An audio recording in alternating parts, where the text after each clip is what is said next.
We are trying to figure out, by learning the Sikha of AchreiKedoshim, Yud Gimel Iyar Tafshin Nun Aleph, why Gaila and Geula, Galus and Geula, somehow have almost the same name. Why one obviously is included in the other. What that's all about, because according to the way we think, throw the bad one away, take a new one, and start all over again. Why do you want to drag the old energy of Galus with you? So, looking at the Sikha, welcome to our Pnimi, this is Saratova Beth. So we're in Sif Dalet, and here the Lubavitcher Rebbe is saying, here's an explanation about Geula, that it includes the Gaila in it, because the Kavanah is that Geula should lift up the Galus. Doesn't throw it away, it lifts it up. But there is something we have to know. Why is the elevation of the Gaila so fundamental? And the names are so similar. Why? It's an important part, but so fundamental. And not only that, the whole accomplishment of Geula is not only in elevating all the things of Galus and all the things of the world, but in the Geula itself. Remember, there's the first phase of Geula and the second. The second phase of Geula is a lot of changes. The first phase is more natural. There aren't really changes in nature, particularly in the first phase, but the second one, all the people who passed away coming back, that's a change, we would say. It's a chiddush in Ma'aser Bereishis. So you want to say that here you're going to have all the people who passed away, they're all going to come back, and many, many different things, many what we would consider out-of-the-box things will happen in the second phase of Geula. So you want to say that comes from somehow this old, stale, gullus energy? Hayatachin? That's what the Rebbe is saying, that the entire massive of the future, including Chias and Mason, is called with that same name Geula, which has the gullus, Gaila with an aleph. It doesn't seem to fit logically. But again, we're going to see in 1 minute when we're going to focus on the number 3. The answer is, how is that possible? Just look at the number 3. Because when we say you put the aleph of Gaila into Gaila and you have Geula, let's look at this number 3. In Pirkei Avos, it says the following. Look at 3 things and you will never come to sin. So here we go. Number 3. What is this 3? And what is this never coming to sin? Well, forget that. In Gullus, never doing a sin? Come on. Who do you think you are? You're always going to trip up somehow, at some point. So to get to the point of, we're talking about a situation of the future, Geula, when people won't really do sins, whatever things will be like, I don't know, but it's going to be radically different. And it says to come to that point, look at 3 things. And then actually it says in Pirkei Avos, know where you came from, know where you're going, etc., and know to whom you have to give a reckoning. Good. But the question comes up the following. This number 3, it's an extra word. In the Mishnah, in Mishnayos, every word is exact. Mishnayos is meant to be very concise, like exact, like short thoughts that express what you have to remember. No extra words. There are 0 extra words in Mishnayos. Over here, the number 3 seems extra. Because let's face it, it could just say, look at these things and never do them and you won't do a sin. It's only 3 things. It's not like it's 74 things. If it were 74 things, you wouldn't have time to count all 74 things. It says, look at 3 things and you'll never do an Avera. We can all count that it's 3. We don't need that word 3. That's an extra word in the Mishnah. What's it doing there? And one of the explanations that the Rebbe brings is, the words of the Mishnah, look at 3 things, means there is something about the number 3. Because we can think that there are 2 elements in life that you need to deal with to be holy, to come to perfection. You and God. You and Hashem. I was created to serve my Maker. So there's me and there's Hashem. That's it. to come to a level of perfection, you need two elements, me and Hashem. What's the third one? We don't need three elements. The Mishnah says, look at three things. We have to see that besides me and Hashem, the one I'm serving, there's a third thing. The third element is the world. Messias Ha'olam. The world that Hashem creates and through which we serve Hashem. There's us, Hashem, that's two. But the world is a necessary component. It's got to be three. It's interesting because classically, people who wanted to be very holy, they would become a parish. They would sit in the shul all week long, and they would never talk to anybody and do nothing but learn and then fast a whole week, and then go home, drink a glass of milk, and then have Shabbos, and then go back to doing this. They were always ascetic. Stay away from the world. Here's a chiddush, not a chiddush. Here's a deeper understanding. A deeper understanding that we understand only comes out in the Dar Shvi, in this generation, which is, it was always true, but now it's powerfully true. Without the world, the third element, this whole thing isn't happening. The Geula isn't happening outside of the world. We're not going to the top of the mountain and sitting there forever. Not happening.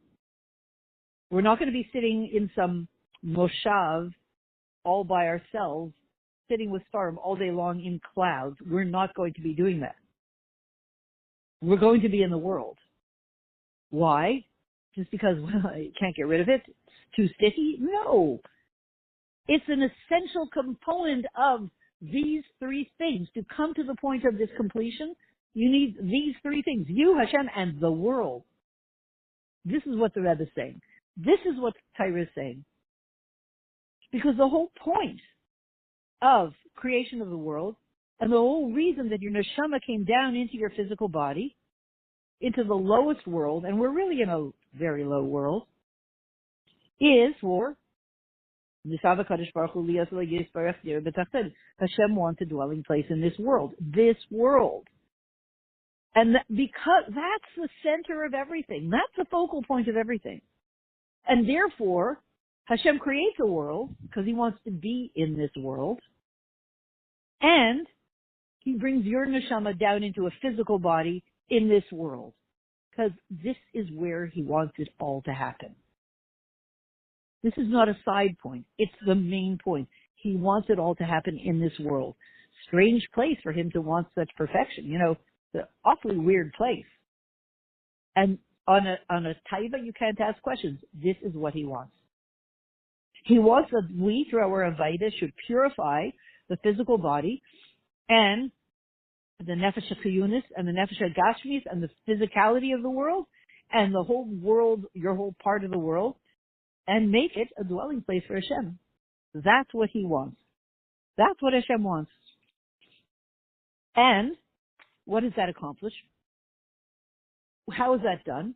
When you're here doing mitzvahs, physical things in a physical world, commands of Hashem that you're doing with physical things in a physical world, that's what he wants. Most mitzvahs, most of them are in physical things. And when we do the mitzvah with a physical thing, davar gashmi, we purify that physical thing. And we make it into a vessel for Hashem, for Elokus. Like tzedakah, for instance. You use your hands, you do your work, you do all of that, and you give tzedakah with your hands or with your phone, online. You're doing it with the physical world. So, and I'll tell you another thing. Remember this number 3. The focus is, the Lubavitcher Rebbe once said, and it's famous, he wrote to the president of the state of Israel at that point and said, I cannot call you Nasi because Nasi refers to Mashiach, but I want you to know that since before I'm 3 years old, I always pictured in front of me the third Beis HaMikdash. The third Beis HaMikdash is the world being brought to perfection through that third Beis HaMikdash. 3. So this idea of 3 the Inyan Shlishi, to make a dwelling place for Hashem, it's not a side thing. It's nogea to the shlemus of the two things. The completion of me with Hashem as a unit that works together only comes through the world. To such an extent that when it says histako b'shleisha dvarim, look at three things. That's why your neshama came down into this world. For the world. Otherwise your neshama could have stayed up there, doing pretty well up there. But the world needs your neshama down here in your physical body. Neshama shensatabi tahirahi. And there's no Hashem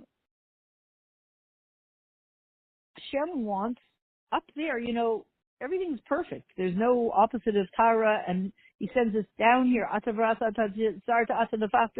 He sends us all the way, all the way to places where, it's really yucky down here. And we have to choose life, choose good over not good. Look at the world we're living in now. Lots of people are not choosing good. Lots of people are not choosing life and are not choosing justice and tzedek and truth and Torah. Lots of people. We're really in a crazy world. And in this crazy world is the place where Hashem wants it to happen. And it will. And it's in the process of happening. And it's obviously not a coincidence that it's coming to culmination at a time in history where the world is getting much crazier than ever before. And much more polarized in terms of good and evil than ever before.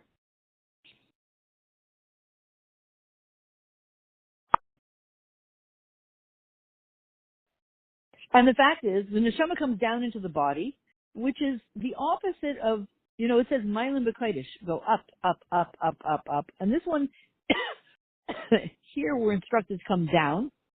And really, Hashem is the ultimate of good. Miteba Tov Lehetiv. And because of his chesed and his good, he's always trying to take us higher. And here he says, go lower, into this low place.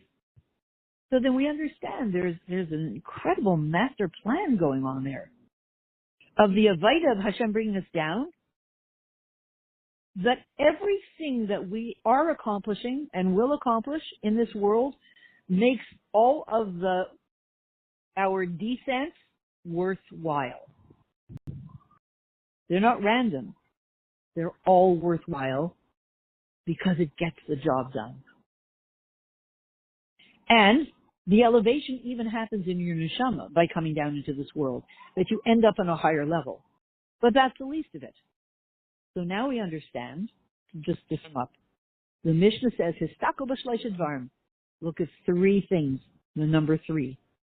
Keep your eye on 3. Besides everything else, as we see from that story of the Rebbe. The Rebbe said, I always kept my eye on the 3rd Beis HaMikdash. It's all about 3. Not looking at the great elevation of your neshama and how high your neshama is, your chelek elakam yimal mamash, but your avaida is reveal in your neshama, in your physical body. Histaku b'shleisha dvarim, do it all in the world and make this world into a holy place. And through this, we ourselves reach a completion. And of course, the world reaches completion. It ultimately reaches Geula. Even though for us, it's a temporary descent. It was a lot easier and a lot better when we were up under the Kisei HaKavod. So it's a temporary descent for us. Do you not think we will be paid back by Hashem many times over? Obviously we will. And the answer is, Dafka, believe it or not, eventually it will bring us to Ze'ena Tabali De'avera. Through our avoid of doing what Hashem is asking, the counterintuitive, he's saying, reveal me in this physical world, make it a place where I feel comfortable, this physical world, and it's counterintuitive. And by doing that, he's promising, don't worry, the end of the story will be, Eina Tabali De'avera. You will come to the point where you won't even have the possibility of going in the wrong direction. You will become solid. solid godliness through and through, a beacon of light through, these are my words, these are not the Rebbe's words, a beacon of solid light, of powerful godly light. You are already. If you could see how you look in the world, how other people see you, doesn't matter that they're running around saying free pretzels now or whatever they say. From the river to the sea, all the pizza will be free. Doesn't matter that these nutcases are wandering around saying that. They know something about us that we don't know or that we're not in touch with. They sense our power. They sense on some level we're coming to the final point when there will be a wholeness, a completion in us, all through the number 3, all through our involvement in the world, of course, holy involvement in the world, all through actively making our goal number 3, making this third element into a place that is luminant, incredible, godly, in every way, forever, all people, forgiven for sure, and all those who have worked at it, and we will come to the point of the Gula Mitzvah Shlema in the third Beit HaMikdash, should be immediately now.